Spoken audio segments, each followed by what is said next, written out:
In questa unità didattica avremo modo di analizzare Su ballu campitanesu, uno tra i più interessanti balli del patrimonio popolare della Sardegna. Questo ballo ci indica immediatamente che ci troviamo nell'area sud della Sardegna. Una tra le notizie storiche relative a questo ballo ci viene riportata da Alberto La Marmora agli inizi dell'Ottocento e dice che i ballerini meridionali della Sardegna eseguono questo ballo con una tale gravità e serietà nei volti al punto che pare quasi che non si divertano affatto nell'eseguire il loro ballo popolare. Ma questo non è vero, perché ogni domenica mattina questi giovanotti si quotano per permettersi un suonatore che li accompagni nei loro balli domenicali. Le caratteristiche di questo ballo sono, come detto, una grande compostezza, una austerità, con il busto eretto, le spalle larghe e il braccio tenuto lungo il corpo nel tenere per mano la propria ballerina. Il ballo è articolato in una serie di movimenti che possiamo scandire in 3 tempi, ma avremo modo di entrare nel dettaglio durante la fase pratica dell'esecuzione del Su ballu campitanesu. Il nome può variare, può essere chiamato ballu campitanesu ad indicare l'area geografica, ma anche passu ed resi, ossia passo in 3 tempi.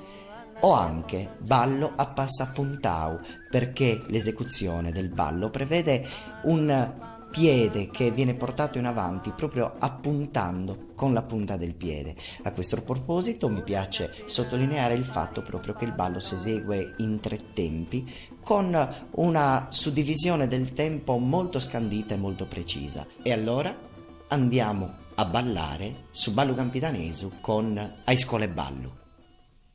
Iniziamo subito con la presa. La posizione delle braccia nel ballo campidanese si sviluppa lungo il corpo. L'uomo prenderà la ballerina da sotto il braccio femminile e terrà la sua mano soltanto per la punta delle dita. Durante l'esecuzione del ballo il braccio starà sempre lungo il corpo. Il ballo è suddiviso in 3 movimenti. Nello spazio di una battuta musicale abbiamo 3 movimenti. Si parte con il peso del corpo sulla gamba destra, la gamba sinistra è libera.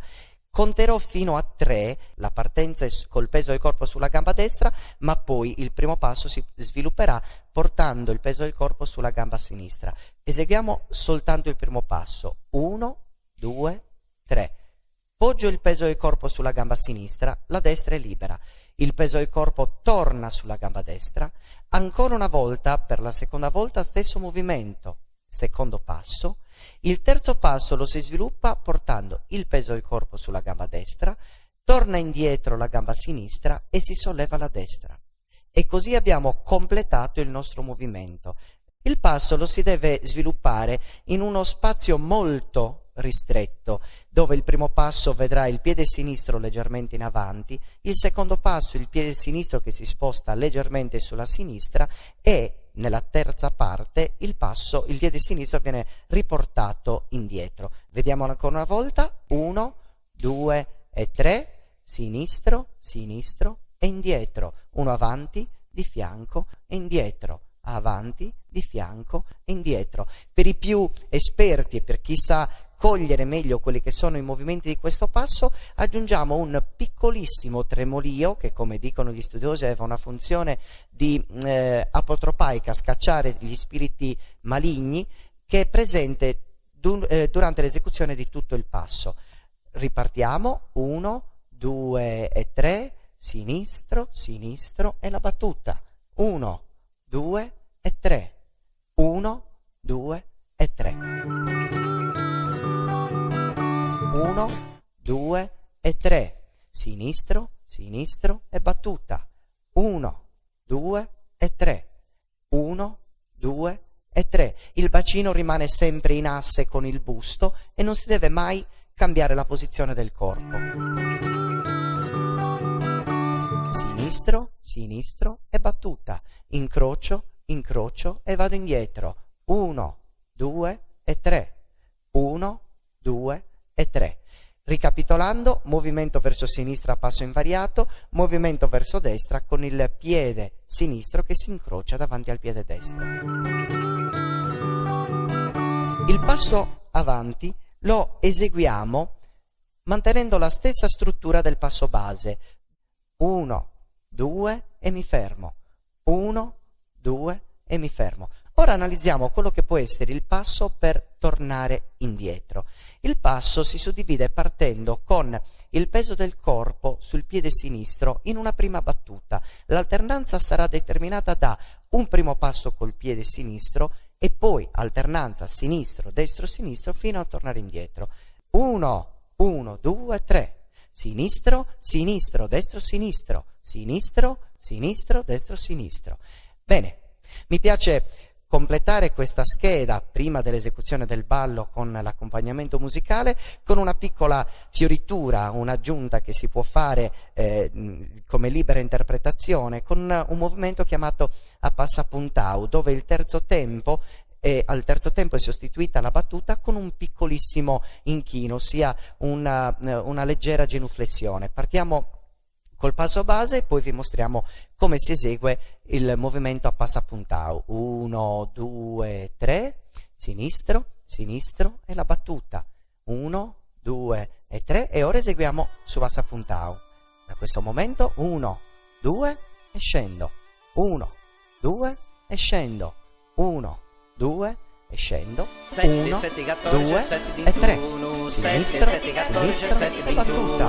Bingili bingili fai sta cracangiola, mamma cresia e papua stagiola, sappi la manna e fai in di frittedda. Proviamo a spostarci verso sinistra. Al mio comando.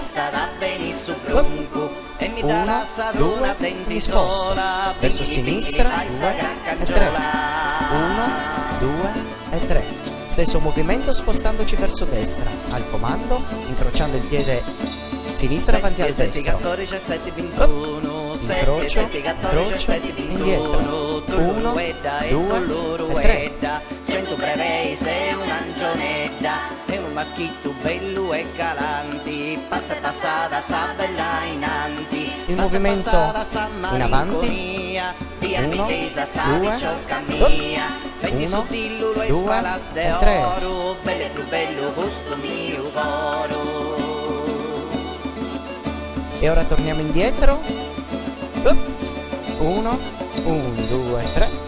1, 7, 14, 7, 21, 7, 7, 14, 7, 21, e duru duru, e duru, e du. E ora eseguiamo il passo avanti e indietro sequenziale. 1, 2, 3.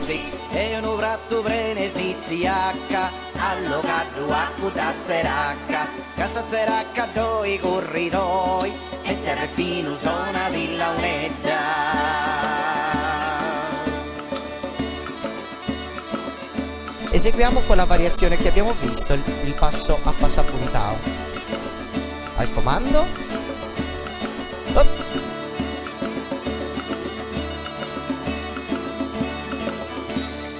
Bene, questa unità didattica dedicata al ballo campidanese, semplificato nei suoi elementi fondamentali, si conclude qui. Ci vedremo nelle prossime unità didattiche di Iscola e Ballo.